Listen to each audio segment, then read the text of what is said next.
అంటే I lost my wife the time of Rangasthalam shooting starts అండి. Sorry sir. ఆ 1వ తారీఖు ఆవిడ చనిపోయింది, 4వ తారీఖు నేను ప్రయాణం అవ్వాలి. ఎలా సార్, ఏమైంది సార్? అనారోగ్యం? ఆవిడకి షుగర్ బీపీ బాగా సమ్మర్ ఇదైపోయి తగ్గల అసలు. నిమ్స్లో 9 days ఉంచాము, కోమాకి వెళ్ళిపోయి అడ్డించాడు, పైలోకాలకి వెళ్ళిపోయింది. ఆవిడ 1వ తారీఖు చనిపోయింది. 5వ తారీఖున షూటింగ్ స్టార్ట్స్ నాది. ఫస్ట్ డే షూటింగ్ రాజమండ్రి లోపల పోలవరం అవతల అక్కడ కొండల్లో.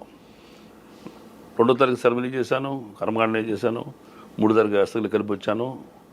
3వ తారీఖు నైట్ పెద్ద ఇష్యూ, ఇంట్లో వెళ్ళొద్దని, వెళ్ళకూడదని పెద్దలందరూ నన్ను అరే ఊరేని తిట్టగలిగిన వాళ్ళందరూ మందలించారు.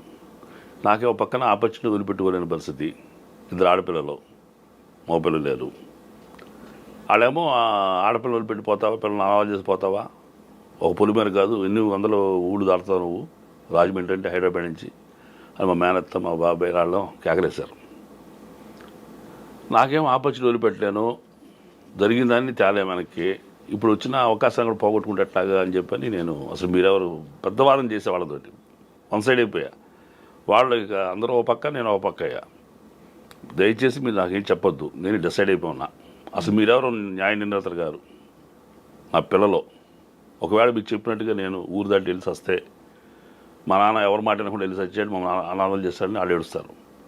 వాళ్ళ నిర్ణయం మీద వెళ్తే అదే సంఘటన జరిగితే సరిపోతే, మా నిర్ణయం మీద మా నాన్న వెళ్ళాడు, ఈ కర్మకి మేమే బాధ్యులు అని వాళ్ళ మానసిక స్థితి వేరే రకం ఉంటుంది.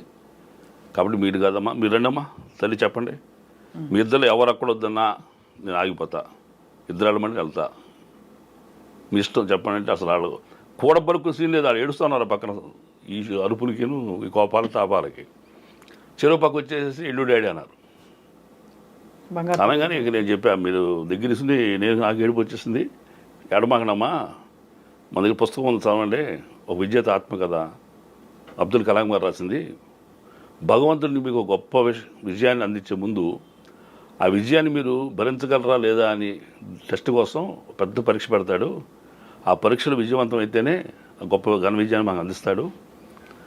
భార్య కావాలా, భాగ్యం కావాలా అని దేవుడు ప్రశ్నించాడే కానీ సమాజం చెప్పేలోపు మేము తీసుకెళ్ళిపోయాడు. ఆవిడ చాలేను, ఇప్పుడు నేను భాగ్యాన్ని వదిలిపెట్టలేము, నేను తిరిగి వస్తా.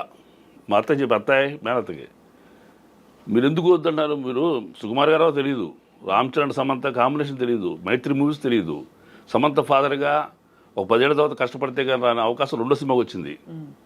మీరు చెప్పే ఊరు పొలిమేర కథ కూడా మీకు తెలియదు. ఎక్కడ విన్నారా మీరు పొలిమేర దాటి తెచ్చాడని? ఎందుకు దాటొద్దు అన్నారు తెలుసా మీకు? ఆ ఎమోషన్ వెళ్తే ఆ భార్య లేకపోతే ఎట్టా బతకను, అమ్మ లేకపోతే ఎట్టా బతకను, నాన్న లేకపోతే ఎట్టా బతకను, బిడ్డపోతే ఎట్టా బతకను అనే ఎమోషన్లో వాడేది సూసైడ్ చేసుకుంటాడని పెద్దవాళ్ళు చెప్పింది. పెద్దవాళ్ళు ఒక కండిషన్ పెట్టారట్టగా అని. అప్పటికప్పుడు రైటర్ కదా, నిజంగా నేను ఎక్కడ చదవలే ఇది, అలా ఒక చెప్పి ఆ నోరు ముగించడానికి, అంతమంది నోరు ముగించడానికి పెట్టకదా నేను చెప్పేది. కాబట్టి అరే ఇటు పులి మీద ఆడతాడు చూడమని 2 మనుషులు చూడమంటారు తోడు, వాళ్ళిద్దరు కాపలా ఏంటి, ఇటు ఒంటరిగా పోకుండా బయటికి. ఈ రకంగా మనం సాంప్రదాయం పెట్టారు అప్పుడు తప్ప, పులి మీద దాడి చచ్చిపోతాడు కాదు, నేను వెళ్ళి చావటానికి కాదు, బతకటాకి ఈ అదృష్టం వాళ్ళకి రాదు. దేవుడు ఇచ్చారు. ఫస్ట్ సినిమా చిరంజీవిగా చిన్న వేషం అంటే ఆ ఎమోషన్ చెప్పి 500 పేర్లు చిన్న వేషం ఉన్నాయి అంటే ఆయన ఆ వేషం ఏంటి? అసలు నేను మళ్ళీ సినిమా ప్రయత్నం చేయకపోతే సుకుమార్ గారు ఆఫీస్ నుంచి ఫోన్ రావడం ఏంటి? డెస్టినీ నా సినిమానే, డెస్టినీ నేను యాక్టర్నే, నా భవిష్యత్తు యాక్టర్నే. కాబట్టి అవకాశాలు నేను సాధించగలనా లేదానికి పరీక్షలు. కాబట్టి మీరు తల్లి మీరేం వరేవద్దు, తిరిగి వస్తాం తల్లి, ఒక 5 రోజులు ఓపి పట్టండి, శర్మలోకి వచ్చేస్తానని. అక్కడికి వెళ్తే అక్కడేమో ఆయన అయ్యప్ప స్వామిలో ఉన్నాడు, ఆయన మాల్లో. ఎవరు? మన రామ్ చరణ్ ఆయన. నేనేమో భార్యకి కర్మకాండ చేసి మైల్లో ఉన్నా. చాలా జాగ్రత్తగా 5 రోజులు చచ్చానండి. ముళ్ళ పొద తాకకూడదు కదా, నాకు నిజంగా అప్పుడు భయం. మైలా ఉంది కదా నాకు, నేనే కదా మా భార్యకి కర్మకాండ చేసింది. ఇక ముళ్ళ కంచిలో ముళ్ళ పొదలు అడ్డు చూసుకుని ఆయన ఆ కాంపౌండ్లో ఉంటే అన్ని పాకలు అక్కడ, ఈ పాకలో ఉండి బాబు అని చిరునవ్వుతో నమస్కారం పెట్టేసేసి పక్క వచ్చేవాడి. ఆయన లేచి సెకండ్ ఇవ్వటానికి వచ్చేంత మూమెంట్ ఉండేది. బట్ నేను చూడట్టుగా టర్న్ అయిపోయాడు. అంతవరకు పాటించా 5 రోజులు అసలు ఎవరిని తాకలా, ఇక్కడ తాకి స్థితి కూడా రాలేదు. కానీ అంటే మీరు అసలు ఈ మూఢనమ్మకాన్ని నమ్మనప్పుడు ఉమ్. ఈ నమ్మకాన్ని మూఢనమ్మకం అని నేను అనకూడదు, మనకి మూఢమైందని ఇంకోళ్ళకి అవుతుందని కాదు. కాదు. ఈ నమ్మకాన్ని నమ్మనప్పుడు ఆ నమ్మకాన్ని మీరు పాటించడం గొప్ప విషయం. అంటే అంటే అయ్యప్ప స్వామి ఆయన వాళ్ళంతా భక్తి శ్రద్ధలతో ఉండాలండి. అసలు ఆ మామూలు ఏలు పెడతాక మనం వణికిపోతాము చలిలో, మరి 5:30గా లేచి వాళ్ళ మంచు గడ్డలతో స్నానం చేయటం అంటే అలాంటి కఠోరమైన క్రమశిక్షణ అక్కడ ఉన్నప్పుడు మనం అలవాక నా భవిష్యత్తు కోసం వచ్చాను, నేను నా స్వార్థం కోసం వచ్చా. ఇప్పుడు బతుకున్నా కూడా కౌలు చెప్తున్నా. నిజంగా ఆ రోజు వెళ్ళింది నేను సినిమాని ఇండస్ట్రీని బాగుపడతాను కాదుగా, నా బ్రతుకు కోసం వెళ్ళాను నేను. కానీ అక్కడికి అతి భయం వేసింది నాకు.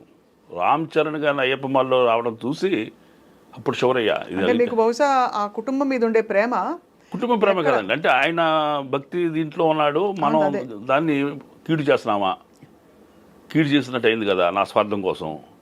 ఎవరు చెప్పలేదు ఇక్కడ నేను రహస్యాన్ని, ఎవరు చెప్పాలా, చెప్తే వద్దంటారు కదా.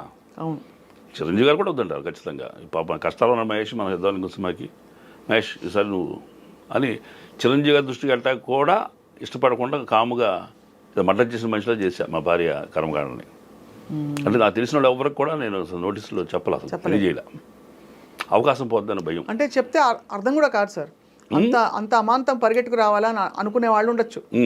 అంటే ఇప్పుడే అయింది కదా, కొంచెం ఇంట్లో ఉండి బాధపడాలని అవును చాలా మంది ఎవరు ఇష్టపడరండి. మనకి 10 రోజులు 13 రోజులు ఉన్నాయి కదా కర్మకాండలు కొన్ని. 14 రోజులు 13 రోజులు కదా. అవును సార్, సమంతతో మీ కాంబినేషన్ సీన్స్ చేసాంగా ఎలా అనిపించేది? సమంత గారి సమంత ఆవిడ కూడా చాలా డౌన్ డెత్ పర్సన్ అండి. నిజంగా ఆవిడ్ని నేను ఆవిడ వచ్చేసరికి నాకు మేకప్ వేశారు ఆ రోజున ఫస్ట్ డే. ఈ కళ్ళలో పుసుగులు పెట్టారో, మొహంతో బ్లాక్ చేశారో, అసలైతే మంచి అందగా అండి, దాన్ని ఇంకా నాశనం చేశారు మేకప్ తోటి. ఫస్ట్ డే మా మీద ఆవిడ పొగొట్టడం ఓదటం సీన్ చేస్తున్నారు. ఒక పక్కన కూర్చోబెట్టారు. ఆవిడ రాగానే నాగమేష్ గారు మీరు ఇటు రండి అని పిలిచాడు సుకుమార్ గారు. పిలిచి శ్యామ్ ఏదో ఫాదర్ అన్నాడు. అక్కడ చూస్తుంది, షాక్ అయింది ఆవిడ. అంటే ఆ కొండలో ఉండే మనిషిలా ఉన్నప్పుడు నేను అలాగూ చిరిగిపోయిన షర్ట్లు వేసుకుని ఉండేసరికి ఆవిడ చూసింది. నేను నమస్తే మేడం అన్న వచ్చే పక్కకి మహేష్ గారు ఆవిడ వేసి వెళ్ళి నేను షార్ట్కి వెళ్ళిపోనా అని ఆవిడ వెళ్ళి ఆ పొయ్యి దగ్గర కూర్చుని ఆ పొగ గొట్టంతో పొయ్యి ఊదాలి ఆ సీన్ చేస్తున్నారు. ఎంత చక్కగా ఉన్నావే సాంగ్, మాంటేజ్ షార్ట్ అండి అది. మహేష్ గారు వెళ్ళి మాట్లాడండి ఆవిడతోటి, ఆడితే మనకు కలపాలని. నేను ఆ గట్ madam I have seen that movie Khaidi number 150 అన్న. సరే ఇంటి అంది. అది అన్నప్పుడు దాంట్లో మంచి వేషం చేశానండి అన్న. ఓకే అంది. అట్లా నేను కొండోని కాదు, హైదరాబాద్ నుంచి వచ్చాను ఆర్టిస్ట్ని అని ఆ 2-30 ఇంగ్లీష్ మాట్లాడేదో చేసా. అట్లా ఈయన పరిచయం చేయించిందే సుకుమార్ గారు సమంతకి.